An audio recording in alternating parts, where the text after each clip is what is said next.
추수감사주일을 맞이해서 지난주와 그리고 이번 주 우리가 하나님 앞에 이제 드리는 11조를 중심으로 이제 헌금 생활에 대한 말씀을 우리가 살펴보고 있습니다. 지난 시간에는 우리가 드리는 헌금의 용도에 대해 살펴봤는데요. 오늘날 우리 그리스도인들에게는 구약의 이스라엘 백성들과 같이 10분의 1의 소득을 구별하여서 하나님께 드릴 어떤 그 율법적인 의무는 없습니다. 이스라엘 백성들은 그렇게 함으로 자신들이 누리는 모든 은혜가 하나님의 사랑의 선물이라는 사실을 11조를 통해서 고백을 할 수 있었는데, 오늘 우리 그리스도인들은 11조가 아닌 우리를 위하여 십자가에서 죽으시고 부활하신 예수 그리스도를 믿는 믿음으로 하나님께서 우리의 모든 구원을 비롯한 은혜들을 선물로 허락하여 주셨다는 사실을 고백하고 있기 때문에 의무로 주어지는 것은 아니지만 용도적인 측면에서는 공통점이 있다고 말씀을 드렸죠.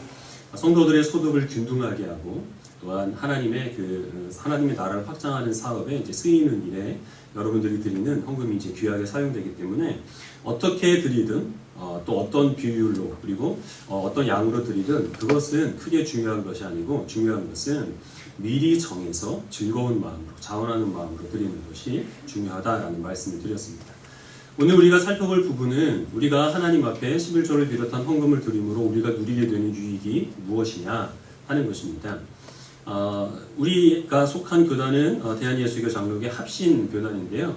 합신은 이제 다른 교단들에 비해서 이제 비교적 건전한 교단으로 다른 이제 주위에 있는 많은 분들이 이렇게 평가를 하고 있는 교단입니다. 근데 제가 얼마 전에 약간 이제 충격을 받은 소식을 들었는데 전에도 한번 말씀을 드린 적이 있습니다. 우리 교단에 속하는 어떤 큰 교회에서 11조를 주제로 한 부흥회를 열었습니다. 거기서 강사로 온 강사가 얘기하기를 11조는 지금 자신이 벌고 있는 소득 가운데 10분의 1을 드리는 것이 아니라 내가 앞으로 벌었으면 하는 소득 가운데서 10분의 1을 드리는 것이다, 이렇게 얘기를 했습니다. 그래서 그 얘기를 듣고 성도들이 시험에 든 게 아니고 그때부터 이제 11조를 하기 시작하는데, 헌금을 하기 시작하는데 헌금 바구니가 폭발했답니다. 지폐 사이에 폭탄을 넣어서 폭발한 게 아니라 성도들이 분에 넘치도록 그렇게 많이 준비를 해서 드렸기 때문에, 그래서 이제 헌금함이 감당할 수 없을 정도로 그렇게 헌금이 거쳤다라는 이야기를 들었습니다. 그렇게 드리는 사람의 마음엔 어떤 마음이 있었던가요? 헌금을 내가 이만큼 드리면 하나님께서는 그것보다 더 몇 배나 갚아주실 것이다 하는 그런 기대를 가지고 드렸다라는 것이죠. 그렇게 되면 헌금은 더 이상 하나님께서 베풀어 주신 은혜에 대한 감사가 아니라 하나님과의 거래가 됩니다. 거래에는 감사가 없고, 그리고 또한 거래에는 하나님께서 은혜로 역사해 주시지 않는다는 사실 우리가 기억할 필요가 있습니다. 초대교회 성도들은 11조에 구애받지 않고 각자 있는 처지에서 즐거운 마음으로 하나님께 기꺼이 이 헌금을 드렸습니다. 그 결과 초대교회 성도들은 사회적인 신분이 낮아서 그래서 많은 헌금을 드리지는 못했지만, 그러나 교회가 세워지고 하나님의 나라의 복음이 확장되는 데 있어서 아무런 불편 없이 그렇게 초대교회 성도들이 헌신을 했죠. 시간이 지나게 되면서, 그리고 특히 이제 근래에 들어서 11조가 특별히 이 하나님께 드리는 어떤 그 감사와 은혜에 대한 감사의 표현이 아니라 또 다른 복을 받기를 원하는 그런 수단으로 변질되게 된 데는 록펠러라는 인물이 큰 역할을 하게 됩니다. 록펠러는 20세기 초에 미국의 석유 재벌입니다. 이 사람의 그 자산 가치를 오늘날 가치로 환산을 하게 되면 세계에서 최고의 부자로 손꼽히는 사람은 빌 게이츠죠. 그 사람이 갖고 있는 자산보다 3배가 넘는다, 이렇게 얘기를 합니다. 엄청난 부자였죠. 근데 이 록펠러가 그런 부를 누리게 된 이유가 무엇이냐? 그의 어머니로부터 신앙 교육을 어려서부터 잘 받아서 가난한 월급쟁이 시절로부터 록펠러는 빠지지 않고 11조를 꼬박꼬박 온전하게 하나님께 드렸고, 그런 록펠러의 그 헌신을 하나님께서는 기쁘시게 여기셔서 그에게 큰 부를 허락하여 주셨다라는 것이죠. 록펠러는 실제로 독실한 신앙인이었고, 그는 자기의 삶 가운데서 어떤 사치나 허영이 없이 검소하게 살아갔습니다. 그리고 11조 외에도 해마다 천문학적인 액수를 이제 고아원과 같은 곳에 이제 기부하는 그런 자섭 사업가로서도 큰 일들을 했습니다. 어떤 한 인물에 대해서 우리가 절대적으로 긍정적으로 평가할 수 없고 또 부정적으로 평가할 수 없기 때문에 양면을 다 봐야 되겠죠. 시간 관계상 록펠러에 대해서 자세하게 말씀을 드리진 않겠고, 이런 우리가 칭찬하고 본받아야 될 어떤 분명한 좋은 점이 있는 반면에, 그러나 록펠러는 오늘날 이 경제법으로 기업을 규제하는 모든 규제에 관한 법률이 록펠러로부터 시작됐다라고 그렇게 얘기할 정도로 그 당시에 있어서는 악덕 사업가입니다. 미국의 석유 산업의 95%를 독점했는데, 그 과정 가운데서 사실은 오늘날 관점으로 보면 많은 부정들을 저질렀고, 그 과정에서 많은 사업하는 사람들이 상처를 입고 또 그 사업체를 넘기게 되는 그런 일이 이제 일어나게 되었던 것이죠. 그래서 이제 어떤 목사님은 록펠러가 그 교회에 10만 달러를 기부를 했는데 그 당시에 10만 달러는 굉장히 큰 돈입니다. 나는 더러운 돈을 받을 수 없다라고 록펠러의 헌금을 거부했던 일화가 이제 있을 정도로 평가는 사실은 상반됩니다.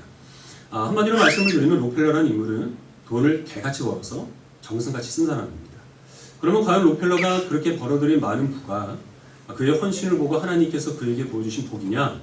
개인적으로 저는 그렇다고 생각하지 않습니다. 그가 비록 쓴 방법에 대해서는 선하게 사용했다 하더라도 그걸 벌어들인 방법에 있어서는 많은 사람들에게 아픔을 주었기 때문에 그 록펠러가 누리고 있었던 모든 물질적인 복이 하나님의 물질적인 그런 풍요로움이 하나님의 복이다라고 단언하기에는 어려움이 있다라는 게 어디까지나 저의 견해입니다. 이거는 다양한 견해가 있을 수가 있습니다. 그런 록펠러가 누리게 되는 모든 그 풍요로움이 하나님의 복이라는 사실을 뒷받침하는 성경 구절로 오늘 우리가 읽은 이 말라기 3장 말씀이 널리 사용되고 있죠. 이 말씀을 보면 11조는 하나님의 것이기 때문에 11조를 드리지 않는 사람은 하나님의 것을 도둑질하는 사람이고 하나님의 것을 도둑질하면 하나님께 저주를 받는다라는 말씀이 분명히 있습니다. 그리고 또한 이 11조를 통해서 하나님을 시험할 수 있다라고 말씀하시죠. 너희가 하나님 앞에 온전한 11조를 드려도 하나님께서 하늘의 문을 여시고 땅에 복이 쌓을 것이 없도록 쏟아 부어주는지 그렇지 않는지 시험해보라 라고 이렇게 말씀을 합니다.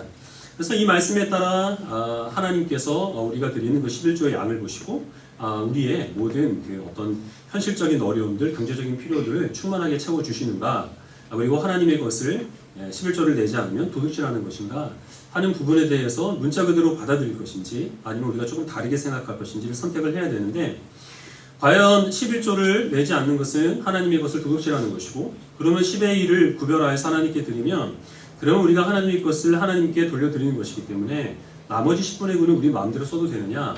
이건 분명히 아니죠. 10의 1뿐만 아니라 우리가 가지고 있는 모든 것들은 다 하나님의 것입니다. 11조는 그것을 고백하며 하나님께 구별하여 드리는 것이죠. 10분의 1을 구별하여서 하나님께 드렸다고 해도 그러나 나머지 10분의 9를 우리 마음대로 쓸 수는 없습니다. 하나님께 기쁨이 되는 방향으로 우리는 최선을 다해야 하는 것인데, 하나님께서 여기에서 하시는 말씀을 하나님께서 너희들에게 준 너희가 가나안 땅을 차지하고 있는 것, 또 너희가 하루하루를 하나님께 주신 양식을 따라 생명을 유지하는 것들이 모두가 다 하나님의 은혜인데, 그런 하나님의 소유를 하나님의 뜻대로 사용하지 않기 때문에 이들이 지금 도둑놈이라 이렇게 말씀하시는 것이지 10분의 1만 가지고 하나님께서 하실 말씀은 아니라는 것이죠. 여기서 분명히 11조와 더불어서 다른 헌물에 대해서도 하나님께서는 포괄적으로 지금 말씀을 하고 계시는 겁니다. 그리고 또 한 가지, 우리는 이 11조를 가지고 하나님께서 우리의 삶의 필요를 채워주시는지 그렇지 않은지 시험을 할 수 있을까요? 이것은 특별한 상황 가운데서 하나님이 하신 말씀입니다. 왜냐하면 우리가 성경의 다른 부분에서는 주 너의 하나님을 시험하지 말라라고 하나님께서도 직접 말씀을 하셨고 예수님께서도 그 말씀을 인용하셨다는 것을 우리가 알기 때문에 이 하나님께서 하신 너희가 한번 나를 시험해봐라 라는 말씀은 어떤 특별한 상황 가운데서 하나님이 제한적으로 주신 말씀이지 모든 그리스도인들에게 다 공통적으로 허용되는 그런 말씀은 아니라는 것이죠. 이 말씀의 의미를 우리가 조금 더 잘 이해하기 위하여서 이 말씀이 주어진 상황에 대해서 살필 필요가 있습니다. 이 말씀은 이스라엘 백성들이 바벨론 포로로 돌아오고 나서 약 100여 년의 시간이 흐른 뒤에 말라기 선지자를 통하여 하나님이 주신 말씀입니다. 이스라엘 백성들이 바벨론에 포로로 다 끌려갔고 나라가 없어집니다. 그렇게 해서 70년의 세월이 지나는데 기적 같은 일이 벌어지죠. 이 바벨론이 멸망하게 되고 이제 팔레스타인 일대에 그 패권을 장악한 페르시아의 고레스라는 왕이 바벨론에 억류되어 있던 이 유대인들을 고국으로 돌아가라 라는 칙령을 내리게 됩니다. 이게 왜 놀라운 사건이냐면 이 일어나기 약 200~300년 전에 하나님께서는 이사야 선지자를 통하여서 너희가 바벨론의 포로로 끌려가겠지만 고레스라는 사람을 통하여 해방될 것이다 라는 말씀을 고레스라는 이름까지 정확하게 예언하셨기 때문에 이것은 이스라엘 백성들에게 있어서는 틀림없는 하나님의 역사로 받아들일 수 있는 사건이죠. 근데 이사야서에서는 이들이 가나안 땅으로 돌아오게 될 것만 얘기하는 것이 아니라 가나안 땅으로 돌아온 후에 하나님께서는 그 이스라엘을 과거의 다윗과 솔로몬 시대를 뛰어넘는 강한 나라로 하나님께서 그들을 다시 세우시리라 라고 약속하셨고, 그 이스라엘을 통하여서 이스라엘을 괴롭혔던 모든 나라들을 하나님이 다 멸망하게 하실 것이고, 그리고 그 이스라엘을 모든 이방인들이 흠모하여서 하나님의 백성이 되게 하는 그런 영광스러운 장래까지 약속해 주셨기 때문에 이스라엘 백성들은 바벨론 포로에서 돌아오면서 이제는 하나님께서 고레스를 통하여 우리들에게 이 땅을 허락하여 주신 것과 같이 그 뒤에 있는 영광스러운 이스라엘의 회복에 대한 약속도 이제 곧 우리들에게 하나님께서 이루어 주시겠지라는 그런 기대를 가지고 가나안 땅으로 돌아왔던 것이죠. 그런데 100년의 시간이 흐릅니다. 100년의 시간이 흐르는 동안에 이스라엘은 여전히 약소국입니다. 그리고 이때 당시에는 가뭄이라든지 병충해라든지 이런 것 때문에 이스라엘 백성들의 경제적인 형편이 많이 어려워져서 이스라엘 백성들은 하나님의 약속이 이루어질 것이라는 소망과 함께 하나님께 마땅히 드려야 될 신앙적인 열심까지 더불어서 식어지고 있었습니다. 이들이 이 벌어들인 소득이 어떠하든 간에 하나님께서는 적은 것을 거두었으면 그 적은 것 가운데서 가장 좋은 것을 하나님께서는 나에게 바쳐라 라고 말씀하셨는데, 이스라엘 백성들은 자신들의 소득이 점점 줄어드니까 좋은 것은 자기네들이 차지하고 하나님께는 썩은 떡을 드립니다. 병들어서 쓸 수 없는 가축들로 하나님께 제물을 바치게 되었습니다. 이것은 종교적인 문제들 뿐만 아니라 이런 우선순위가 뒤바뀌게 되니까 이스라엘 백성 가운데 어떤 일이 일어나게 되느냐 하면, 하나님께서는 반드시 동족과 함께 결혼해라 라고 말씀을 하셨는데, 이 이스라엘의 남자들은 동족과 함께 결혼하는데 어려움을 겪게 되니까 이방인 여자들을 아내로 맞이하게 돼서 그들의 신앙을 받아들여 하나님을 떠나게 되는 일들이 이스라엘 백성 안에 일어나게 되는 것이죠. 11조가 성전 창고에 채워지게 되면 그곳으로 종교적인 업무를 감당하는 제사장과 레위인들이 생계를 유지하게 되는데, 이스라엘 백성들이 11조를 드리지 않으니까 하나님께 제사를 드리고 하나님의 말씀을 온전하게 선포해야 돼 이 제사장과 레위인들이 상업에 종사하느라 이스라엘 백성들에게 신앙적인 지도를 하지 못하게 되는 겁니다. 그리고 또한 더불어서 이 11조가 쓰이는 다른 용도, 즉 고아와 과부와 나그네와 같은 사회적인 경제적 약자들을 이들이 부양을 해야 되는데, 11조가 그것을 해나지 못하니까 점점 이스라엘 백성들 가운데서는 약한 자들에 대한 관심이 식어지게 되고 부익부 빈익빈 형상이 점점 더 심화되는 탐욕적이고 이기적인 사회로 이스라엘 전체가 다 타락하게 되는 일들이 일어나게 됐다는 겁니다. 그래서 이들의 그 우선순위를 바로 잡기 위하여서 하나님께서 이스라엘 백성을 일깨우기 위하여서 주신 그 책망의 말씀 가운데 하나님이 11조를 언급하신 것이죠. 이스라엘 백성들의 근본적인 문제는 11조를 드리지 않는 게 아니라 하나님께 대한 신뢰가 사라진 데 있다는 겁니다. 너희가 나를 믿으라는 거죠. 그 오랜 세월 바벨론의 포로로 있던 너희를 내가 약속대로 가나안 땅으로 인도하여 드렸으면 이제 그 시간이 얼마나 걸리든지 영광스러운 이스라엘에 대한 그 확신을 너희들이 가져야 할 것이 아니냐. 그럼 그 믿음이 있다는 것을, 그 믿음으로 현실을 이겨나가고 있다는 그 증거를 너희가 온전한 11조와 그리고 다른 헌물들을 나에게 신실하게 드리는 것으로 증명해라 라는 그런 안타까운 심정을 하나님께서는 지금 이 말라기 선지자를 통하여서 피력하고 계시는 것이죠. 이렇게 생각하면 쉬운데요. 어떤 아버지에게 중학생 아들이 있습니다. 근데 이 중학생 아들에게 아버지가 이렇게 얘기를 하는 거예요. 너 오늘 학교만 갔다 오면 내가 집에 돌아왔을 때 저녁에 삼겹살을 구워줄게. 점심도 못 먹는데 삼겹살 얘기를 하니까 굉장히 좀 저부터 허기지는데요. 그런 얘기를 아버지가 했다고 하면 이 아들에게는 어떤 문제가 있다는 거죠. 어떤 문제가 있다는 겁니까? 학생인데 학교를 안 가는 거예요. 학교 간다고 얘기하고 자꾸 친구들과 함께 이제 돌아다니면서 못된 짓을 하니까 이 아버지가 사고 치지 말라고 아들한테 제발 학교만 갔다 오면 내가 저녁에 삼겹살 구워줄게 이렇게 얘기를 하는 거죠. 이 아버지의 궁극적인 목적이 아들이 학교에 가는 게 아닙니다. 학교에 가는 것은 과정이고, 그리고 또한 이 아버지가 바라는 것은 삼겹살을 아들이 배불리 먹는 그런 사람이 되는 것을 이 아버지가 원하는 것이 아니죠. 한 사람의 어엿한 사회인으로 자기 역할을 감당해 주기를 바라고, 그러한 일을 하기 위해서는 일단 학교를 가야 되는데 그렇게 하진 않으니까 삼겹살을 보상으로 내걸어서 어떻게든 아이를 학교로 보내려고 하는 겁니다. 근데 이 아이가 그 말을 듣고 학교를 잘 나가요. 근데 고등학생이 되어서도 여전히 집에만 돌아오면 고기 구워달라고 그러고, 인생의 좌우명이 학교 열심히 나가서 삼겹살 먹는 사람이 되자 뭐 이런 것으로 자기 방벽에 이렇게 써붙이고, 대학교를 들어가서도 저녁에 고기를 구워주지 않으면 그 다음날 학교를 안 간다고 합니다. 이렇게 되면 이 아버지가 갖고 있었던 어떤 아이에 대한 근본적인 그 바램을 아이는 충족시키지 못하는 거죠. 나이만 먹었지 철이 들지 않는 그러한 상황 가운데 있는 겁니다. 하나님께서 분명히 우리들에게 하나님 앞에 우리가 어려운 환경 가운데 있어도 주님께서 우리에게 주신 그 책임들을 신실하게 감당을 하면 모든 우리들의 필요를 채워주시고 그것에 지나도록 넉넉한 물질적인 복을 주시겠다라고 약속을 하셨고, 그것은 사실입니다. 11조를 온전히 드림으로 물질적인 복을 받은 사람의 예는 로펠러까지 가지 않는다고 하더라도 우리 주변에서도 얼마든지 많이 그런 간증들을 접할 수 있습니다. 제가 신학교를 다녔던 때에 제 같이 이제 공부하던 많은 사람들이 그런 이야기들을 많이 했습니다. 정말 앞이 캄캄하고 너무나 어려웠는데 그래도 소득의 일부를 구별해서 하나님께 드리고 열심히 기도했더니 하나님께서 정말 신비하고 기적적인 방법으로 모든 필요한 것들을 정확하게 채워주시더라 하는 그런 가정들을 참 많이 들었습니다. 저는 그 말을 믿습니다. 제가 직접 그 일들을 체험하지는 못했습니다, 사실은. 근데 저는 그래도 감사하는 것은 그들이 갖지 못한 잘생긴 얼굴을 가졌기 때문에 그래서 저는 전혀 뭐 그런 부분에 대해서 불만은 없습니다만은 그러나 그런 사람들의 모든 간증들이 다 있는 그대로 사실일 것으로 저는 받아들입니다.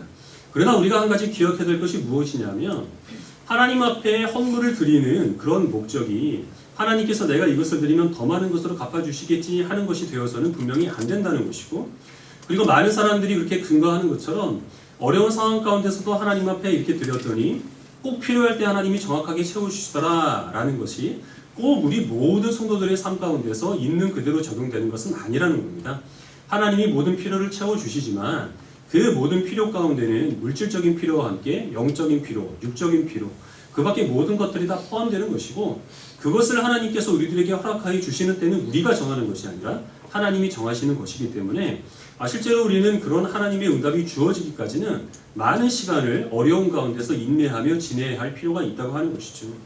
물질적인 풍요로움도 분명히 하나님 앞에 헌신할 때 주어지는 약속으로 하나님께서 보장해 주시는 것이지만 그것은 우리가 하나님 앞에 헌물을 드림으로 누리는 유익 가운데 지극히 작은 일부분이고 우선적인 목적이 될 수는 없다는 겁니다. 그럼 우리가 하나님 앞에 헌신적인 우리 소득의 일부를 구분하여 드림으로 누리게 되는 그 유익들이 어떤 것이 있는지 이 시간에 우리가 두 가지를 보겠는데요. 먼저 우리가 디모데전서 6장 말씀을 보겠습니다.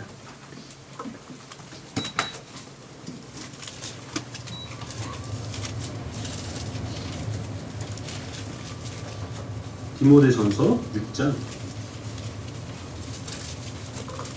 3절부터 10절까지 말씀입니다.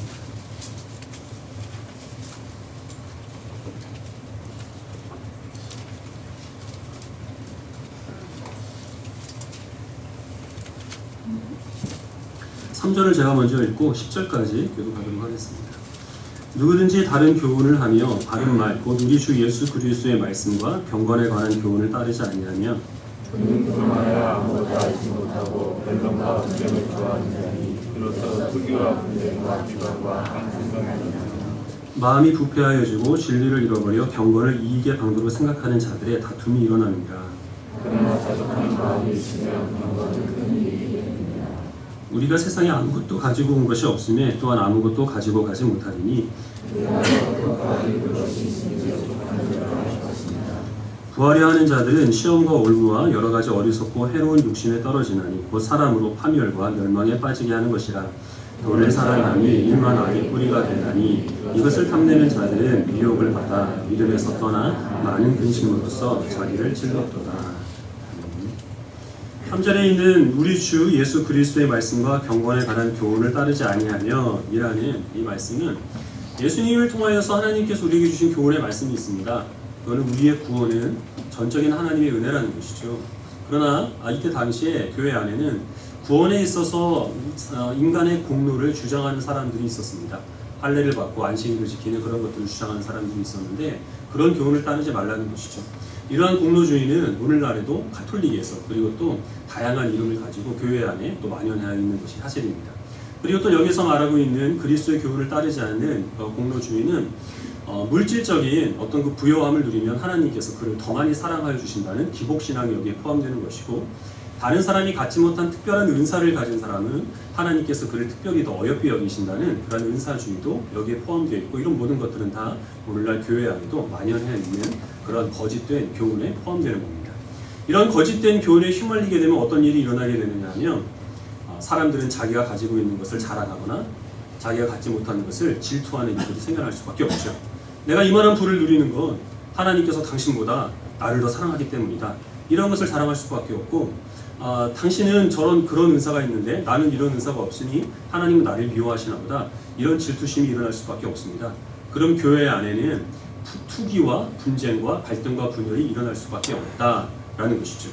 그리고 심지어 하나님 앞에 헌물을 드리거나 예배를 드리고 기도하는 이런 경건까지 자기의 이익으로 변질시키는 일들이 일어나게 됨을 이 디모데전서 말씀에서 사도 바울이 성도들에게 경고를 하고 있습니다. 하지만 자족하는 마음이 있으면 경건은 큰 유익이라고 말씀합니다. 자족이라고 하는 것이 무엇이죠? 스스로 만족하는 것을 뜻합니다. 어떻게 해야 성도가 스스로 만족할 수 있나요? 내가 지금 누리고 있는 것이 하나님께서 내게 은혜로 주신 선물이라는 사실을 우리가 인정하고, 다른 사람이 가지고 있는 것은 하나님께서 그를 통하여 하실 일이 있기 때문에 그에게 특별한 섭리로 허락된 것이지 내가 그것을 시기하거나 질투하거나 아니면 내 것을 자랑할 것이 아니다, 비교의 대상이 아니다 하는 그런 마음이 있을 때 우리는 비로소 스스로 만족하는, 자족할 수 있는 신앙이 생기게 되는 것입니다. 근데 이런 자족할 수 있는 그 믿음은 경건에 큰 유익이 됩니다. 왜냐하면 우리가 가지고 있는 그 물질 가운데서 일부를 구별하여 하나님께 드림에 있어서도 우리는 하나님께서 우리에게 주신 것을 하나님께서 기쁘시게 여기시는 방법대로 사용하는 것이기 때문에 여기에 대해서 우리의 공로를 주장하거나 다른 보상을 하나님께 바라거나 할 수는 없다는 것이죠. 그러면 그렇게 함으로써 우리에게 주어지는 큰 유익이 무엇이냐? 세상에 있는 부하려 하는 사람들의 마음과 돈을 사랑하는 악의 뿌리를 우리의 마음 가운데서 끊어버릴 수 있습니다. 이 점이 중요한데요. 록펠러와 같은 그렇게 11조를 드림으로 부자가 되는 그러한 마음으로 하나님께 헌물을 드리는 사람은 다 여기에 걸리는 겁니다.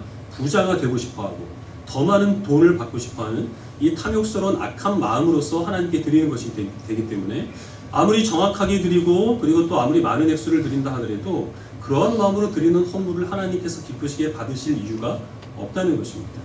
그러나 우리가 우리의 소득 가운데서 일부를 내가 이것을 드려도 하나님께서 나를 어렵게 하실 수 있다라는 것을 염두에 두고 드린다면 우리는 어떠한 마음을 가질 수가 있을까요? 먼저는 그렇게 우리가 가지고 있는 소득의 일부를 하나님께 드리는 사람은 그 남은 것을 가지고 이제 앞으로의 생활을 계획을 해야 되기 때문에 불필요한 사치품을 사는데 많은 돈을 쓸 수가 없습니다. 그리고 또 과도한 오락이나 아니면 유흥을 위하여서 과도한 지출을 하는 것에 대해서 큰 마음의 부담을 가질 수밖에 없죠. 그러면 규모 있고 절제 있는 생활을 할 수밖에 없기 때문에 이런 자족하는 마음으로 물질을 사용하는 것은 우리가 하나님 앞에 경건하게 되는 것, 경건하게 된다는 것은 곧 무엇을 의미하는 것이죠? 하나님을 닮아 거룩하게 되는 것을 뜻합니다. 하나님을 닮아가는 데 있어서 큰 유익이 된다는 것입니다. 우리가 우리 자녀들에게 어려서부터 이 부분을 잘 교육할 필요가 있습니다. 예전에 어떤 청년이 저한테 이런 질문을 했는데, 우리 부모님이 11조를 교회에 잘 드리고 있는데 부모님이 그 11조를 드리고 남은 것에서 내가 용돈을 받고 있는데 그럼 내가 이 용돈에서 11조를 하나님께 드려야 되느냐? 나는 그렇게 생각을 하지 않는데 부모님은 자꾸만 용돈에서 11조를 드리라고 말씀을 한다. 이해를 못하겠다. 이렇게 얘기를 합니다. 11조를 의무나 아니면 세금의 일부로 생각을 하면 그 청년의 말이 맞습니다. 그럼 이중과세가 되는 거죠. 그러나 11조는 내가 지금 누리고 있는 모든 것이 하나님의 은혜라는 그 믿음의 고백으로 10분의 1에 구애받지 않고 형편에 따라 드리는 것을 그것을 의미한다고 생각을 하게 된다면 용돈을 받은 것이든 무엇이든 그것과는 관계없이 자기가 어떤 일정 비율을 먼저 쓰기 전에 하나님께 드릴 수가 있다고 하는 것이죠. 어렸을 때 1,000원 중에서 100원 드리기 힘들어하는 자녀는 나중에 100만 원 벌었을 때 10만 원 드리는 것은 불가능합니다. 그런데 어렸을 때부터 그렇게 자기가 갖고 있는 것에서 먼저 쓰기 전에 일부를 하나님께 드리고 나머지 것을 가지고 자기가 어떻게 이것을 사용해야 되는가라고 그렇게 생각하는 그 자녀는 어렸을 때부터 계획적으로 물질을 쓸 수 있는 그런 어떤 그 조건이 주어지게 되는 것이고, 충동적으로 사용하지 않고 장래를 내다보면서 그렇게 하루하루를 또 경건하고 거룩하게 살아갈 수 있는 훈련이 어려서부터 되는 것이기 때문에 이런 부분은 가정에서 잘 교육을 하실 필요가 있습니다. 우리가 하나님 앞에 소득의 일부를 드리는 것이 우리가 하나님을 닮아가는 거룩함에 있어서 큰 유익이 된다라는 말씀을 드렸고, 또 한 가지는 우리 빌립보서 4장 말씀 같이 보겠습니다. 빌립보서 4장 10절부터 20절입니다.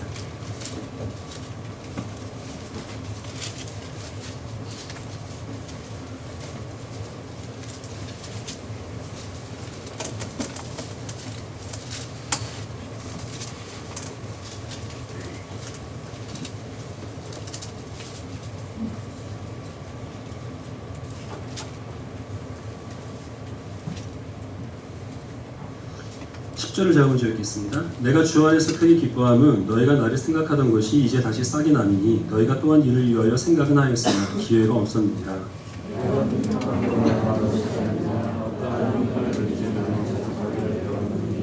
나는 비천에 처할 줄도 알고 풍부에 처할 줄도 알아. 모든 일, 곧 배부름과 배고픔과 풍부와 궁핍에도 처할 줄 아는 아는 일체의 비결을 배운다. 내게 능력 주신 자 안에서 내가 모든 것을 할 수 있느니라. 그러나 너희가 내 괴로움에 함께 참여하였으니 잘하였도다. 빌립보 사람들아 너희가 알거니와 몸의 십시에 내가 너희들을 떠날 때에 주고받는 일에 내가 너희의 아무도 없습니다. 데살로니가에 있을 때에도 너희가 한 번뿐 아니라 두 번이나 나의 쓸 것을 보내었도다. 내가 선물을 구하기로 너희에게 이르도록 풍성한 일을 구합니다. 내게는 모든 것이 있고 또 풍부한지라 에바브로 디도편에 너희가 준 것을 받음으로 내가 풍족하니 이는 받으실 만한 향기로운 제물이요 하나님을 기쁘시게 한 것이라.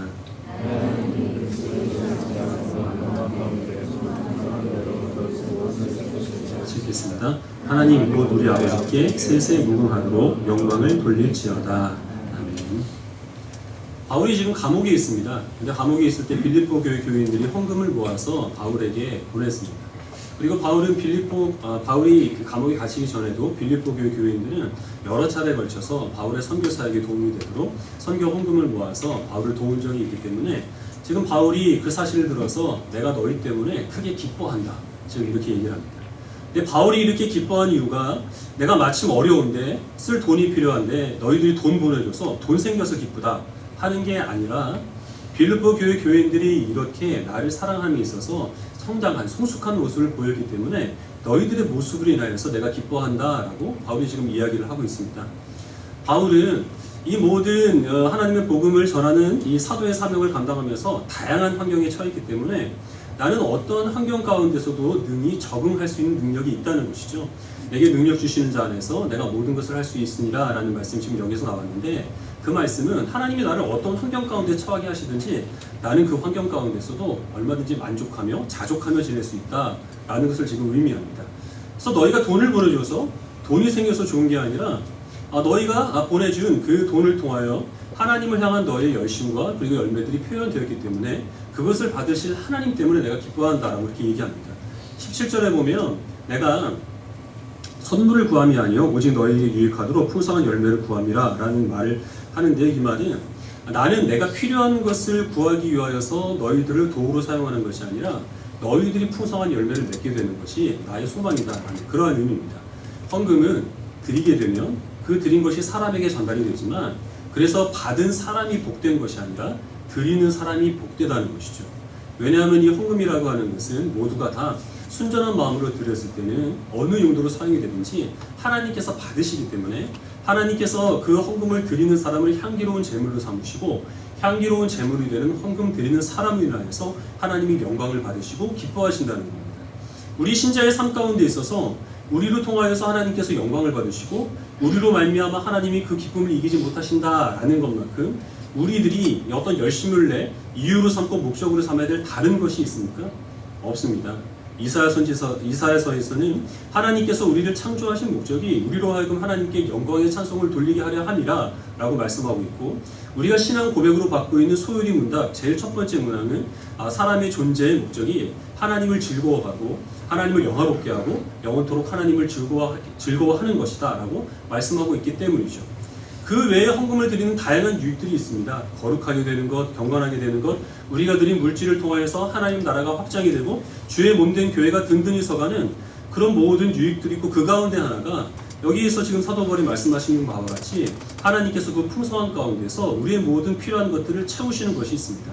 그러나 이런 것들은 다 우선적인 목적이 아니요 하나님께 주신 풍성한 은혜 가운데 한 부분이 되는 것이고 우리들이 하나님께 헌물을 드리면서 가장 염두에 두어야 하고 우선순위로 두어야 될 것은 이 헌금을 드리는 우리를 하나님께서 향기로운 제물로 받으시고 그런 우리를 통하여 하나님이 기뻐하신다라는 그러한 믿음과 소망 안에서 우리들이 하나님께 드리는 헌금 생활을 신실하게 감당을 해야 하는 것이죠.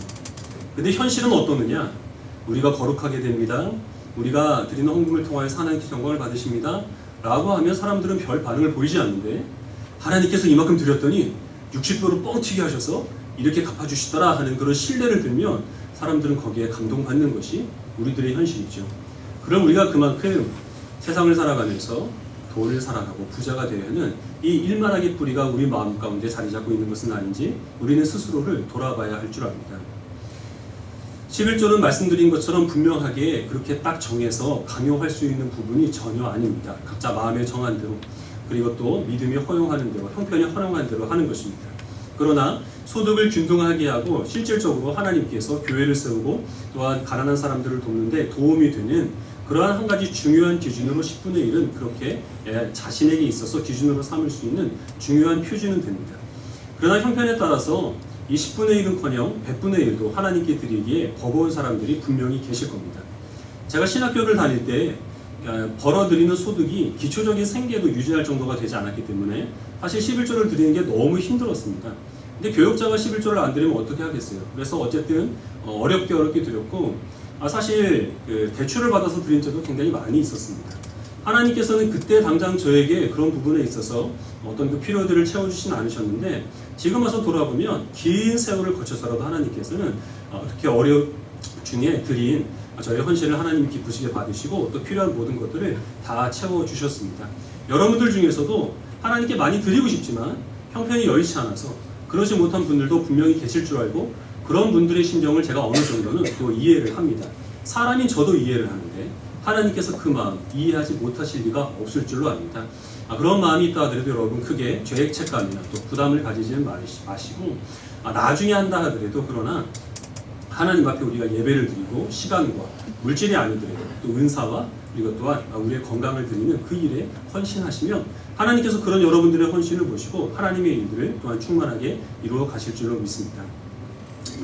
그리고 어쨌든 그 5년에 한 번 제가 말씀드린 헌금에 대한 설교는 이제 거의 마무리가 됐습니다. 듣는 자나 전하는 자나 은혜를 받는 게 아니라 시험을 받기 쉬운 이 돈에 대한 그런 설교를 이제 마무리됐고, 다음 헌금 설교는 5년 후에 있을 예정입니다. 제가 50이 되었을 때 기념으로 헌금에 대한 설교를 할 텐데요. 이런 부분을 한번 여러분들이 생각을 했으면 좋겠습니다. 우리 교회가 교회에서 여러분들이 지금 하고 있는 그 어떤 헌금 생활에 대해서 제가 불만이 있어서 말씀을 드린 것은 아닙니다. 왜냐하면 헌금에 대한 비율을 다른 교회와 비교를 해보면 우리 교회 성도들의 헌금 하시는, 그러니까 11조를 하시는 비율이 상대적으로 좀 높습니다. 그래서 우리가 사실 개척 초기부터 우리 교회가 안정적으로 성장해 나갈 수 있는 어떤 그런 현실적인 여지는 거의 없었습니다.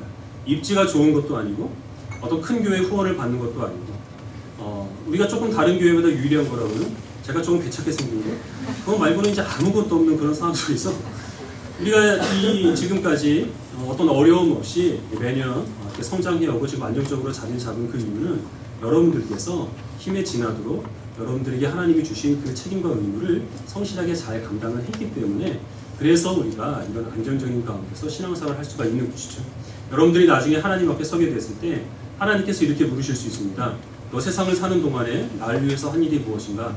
다른 것 아무것도 기억이 안 나도 이것 한 가지는 여러분들이 말씀드릴 수 있는 거죠.